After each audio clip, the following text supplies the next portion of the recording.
തിരുമൂലദേവൻ്റെ തിരുമന്ത്രം 7ാം തന്ത്രത്തിലെ ഒരു പുതിയ കാണ്ഡത്തിലേക്ക് നാം പ്രവേശിക്കുകയാണ്. ആത്മസ്വരൂപം എന്നാണ് ഈ കാണ്ഡത്തിൻ്റെ പേര്. ആത്മശിവനെ ഇവിടെ നമുക്ക് വ്യക്തമാക്കി തരുന്നു. നോക്കൂ, ആകാരം തൊട്ട് ഉണ്ടാവതെല്ലാവും ആയി നിൽക്കും, ഉകാരം തൊട്ടുണ്ടാവത് പ്രാണനെ നോക്കി നിൽക്കും. അകാര ഉകാരങ്ങൾ രണ്ടുമിങ്ങറിഞ്ഞീടിൽ അകരവും ഉകാരവും രണ്ടും ശിവശക്തി ലിംഗമാകും. അപ്പോൾ അകാരവും ഉകാരവും അടങ്ങുന്ന 2 അക്ഷരങ്ങളെ കുറിച്ചിട്ടാണ് പറയുന്നത്. അകാരം ഇവിടെ ശിവരൂപിയാണ്, ഉകാരം എന്നുള്ളത് ശക്തി സ്വരൂപിയാണ്. ഇതാ നോക്കൂ, അകാരം തൊട്ട് ഉണ്ടാവതെല്ലാവുമായി നിൽക്കും.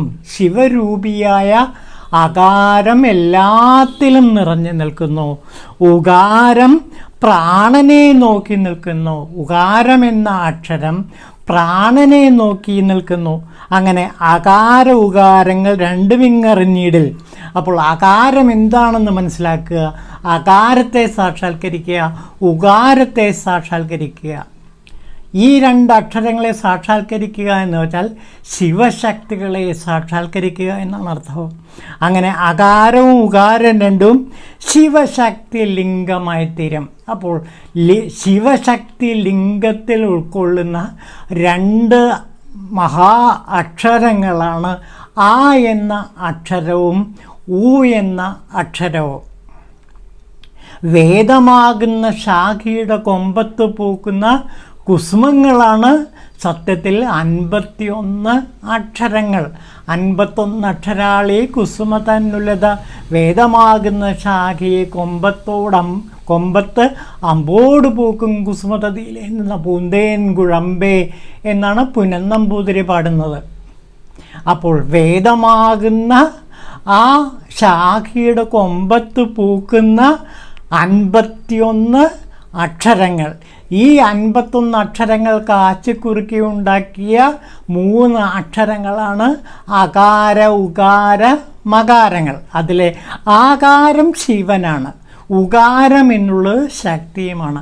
അകാര ഉകാരങ്ങളെ സാക്ഷാത്കരിച്ചാൽ, ശിവശക്തികളെ സാക്ഷാത്കരിച്ചാൽ അത് നാദാനുസന്ധാനത്തിലൂടെ ശിവസാക്ഷാത്കാരത്തിലേക്ക്, ശിവശക്തി സാക്ഷാത്കാരത്തിലേക്ക് സാധകനെ കൊണ്ടെത്തിക്കും. നമുക്ക് അതിൻ്റെ വിശദമായ അർത്ഥത്തിലേക്ക് നോക്കാം. നോക്കൂ, അകാരമായ ആദിശിവം ചരാചരങ്ങളെല്ലാം നിറഞ്ഞു നിൽക്കുന്നു. ഉകാരമായ ആദിശക്തി ചരാചരങ്ങൾക്കെല്ലാം ചൈതന്യം നൽകുന്ന ജീവശക്തിയാണ്. ഇപ്രകാരം അകാരം ശിവബ്രഹ്മവും ഉകാരം ബ്രഹ്മത്തിൽ നിലനിൽക്കുന്ന സ്പന്ദന ശക്തിയാണെന്നും അറിഞ്ഞു കഴിഞ്ഞാൽ ആത്മാവിലടങ്ങിയിരിക്കുന്ന ഓജസ് ശിവശക്തി ലിംഗമാണ് എന്ന് മനസ്സിലാക്കാൻ കഴിയുമെന്നാണ് ഈ പാടലിൻ്റെ അർത്ഥം. ഇതാ നോക്കൂ, ശക്തിശിവമായ ലിംഗദേഹം തൽപരമാവും.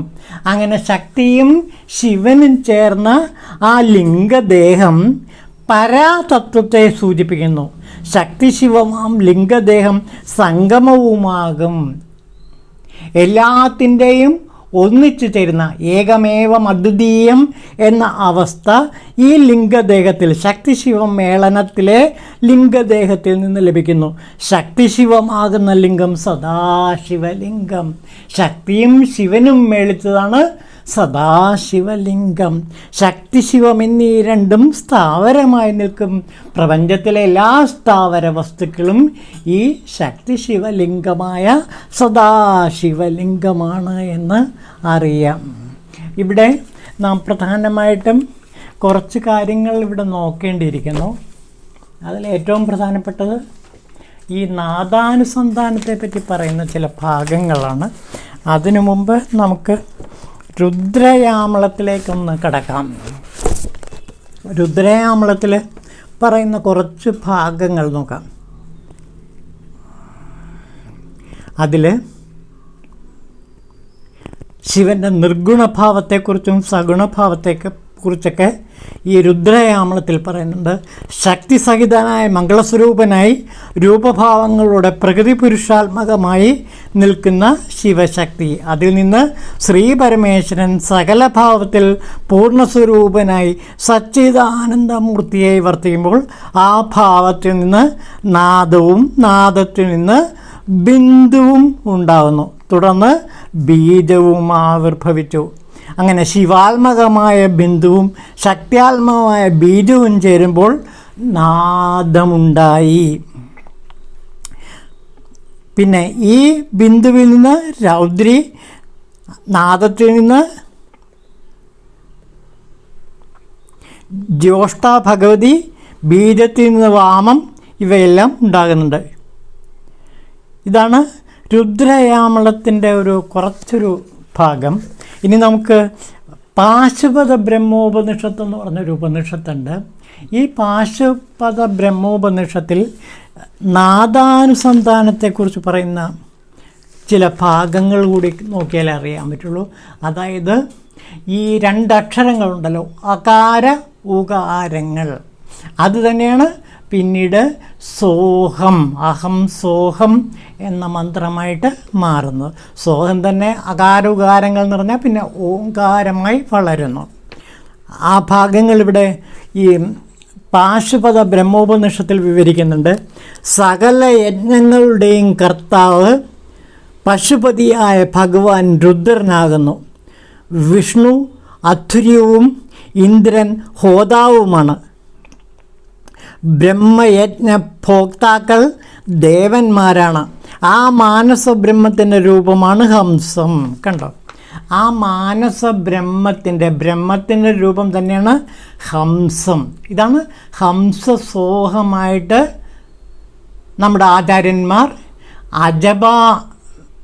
ധ്യാനത്തിലൂടെ ശിവസാക്ഷാത്കാരത്തിലേക്ക് എത്തിച്ചേർന്ന ഒരു ടെക്നിക്കാണിത്. ഹംസസോഹം എന്ന തന്മയത്വം സിദ്ധിക്കുവാൻ ചെയ്യപ്പെടുന്ന യജ്ഞമാണ് നാദാനുസന്ധാനം. കണ്ടോ, അപ്പോൾ ഈ നാദാനുസന്ധാനം എന്ന് പറയുന്നത് നാദ ഉപാസനയിലൂടെ, ആ ഹംസസോഹത്തിലൂടെ അഥവാ അകാര ഉകാരമകാരങ്ങളിലൂടെ സാക്ഷാൽ ശിവശക്തികളിലേക്ക് എത്തിച്ചേരുക എന്ന ആ വലിയ ആത്മാവിഷ്കാരത്തിൻ്റെ തലത്തിലേക്കാണ് എത്തിച്ചേരുന്നതാണ്. ഇതാണ് ഹംസസോഹം. ഇതാണ് അക്ഷരബ്രഹ്മം. ആ അകാര ഉകാര മകാരങ്ങൾ നിറഞ്ഞ ഓങ്കാരം, സോഹം തന്നെയാണ് ഓങ്കാരമായി പരിണമിക്കുന്നത്.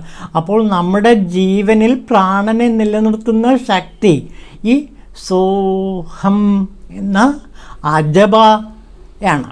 ഈ അജബയിലൂടെ